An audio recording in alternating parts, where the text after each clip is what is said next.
I paid for her nursing school while serving in the military, then found out she was sleeping with a doctor behind my back. Before I deployed, I made a promise to my wife that we'd build our life from the ground up, together.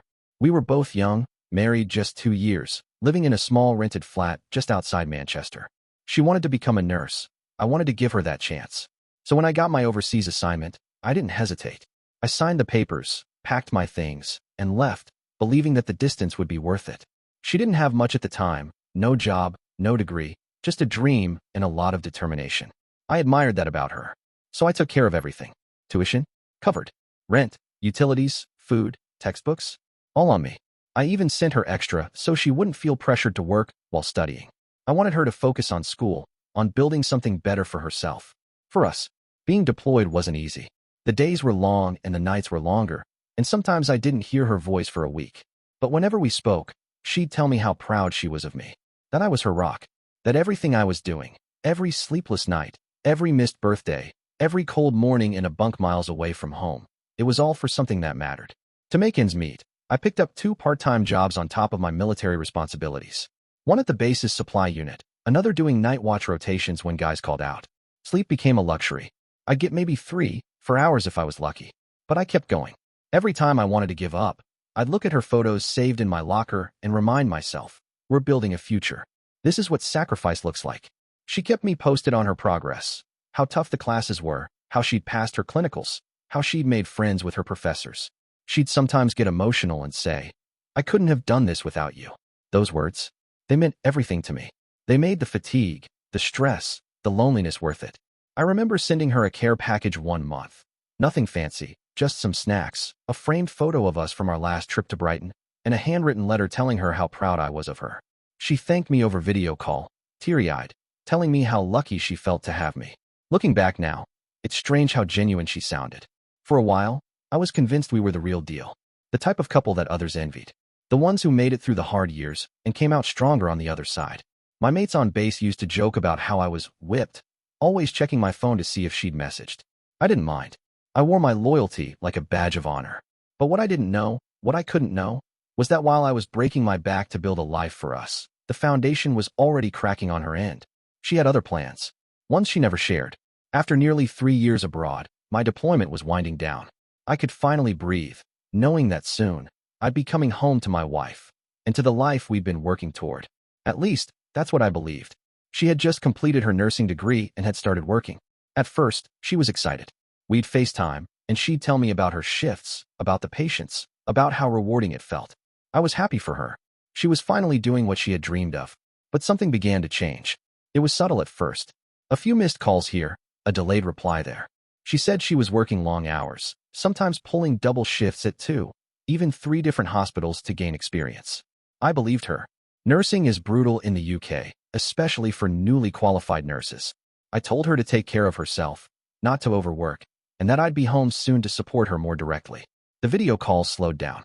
She'd message me saying, I'm too tired tonight, or can we talk tomorrow? And when we did speak, she was distracted. Short answers.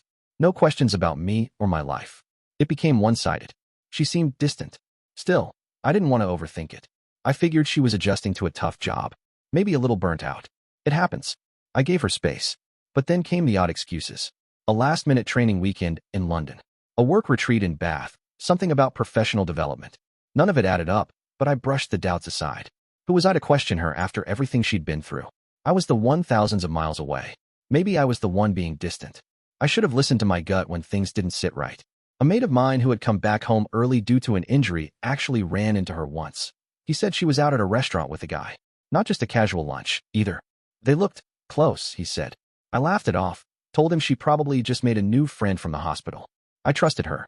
That word means something to me. But the calls kept getting shorter. And when I asked to visit early, just a weekend trip home, she insisted it wasn't a good time. I'm doing night shifts back to back, she said.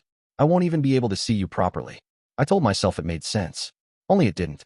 She'd post on Instagram, pictures with her colleagues, smiling, wine glasses in hand. Always cropped tightly.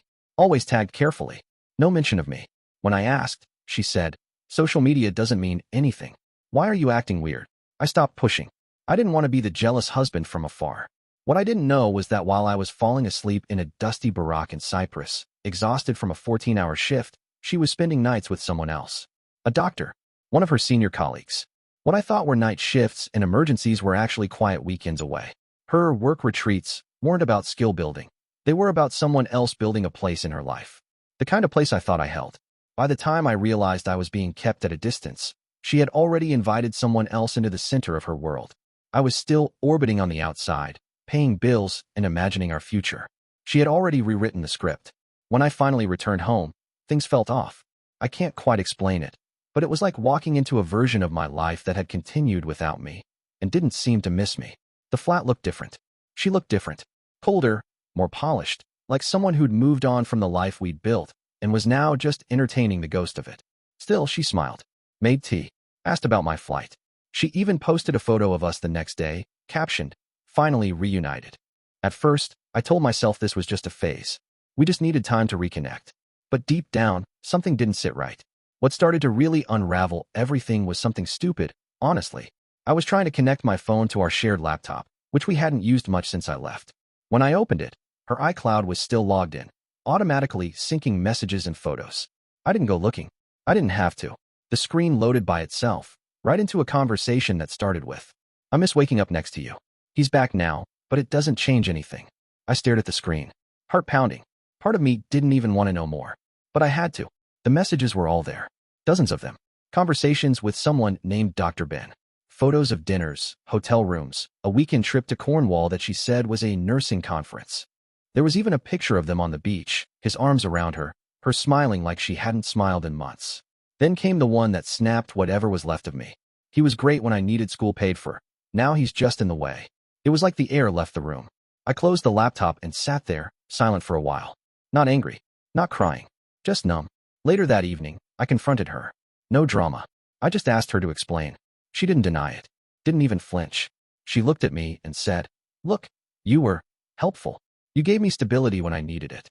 But let's be honest, this was never forever." Helpful? I asked her if any of it had been real. She sighed, like I was being difficult, and said, "You were a stepping stone. That's all you ever were."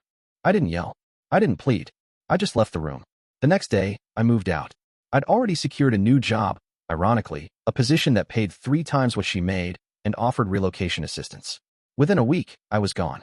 She called a few times after, left messages, told me she regretted how it ended, and that maybe we could talk. I never responded. It's been nearly a year now. She still tries occasionally, random texts on holidays, a comment on an old Facebook post. I ignore them. I think part of her believed I'd always be around, that I'd forgive, maybe even come crawling back. But I've learned something valuable. Loyalty isn't a weakness, but giving it to the wrong person is. What would you have done in my place? I appreciate you watching till the end. Hit that subscribe button and stay tuned for more content.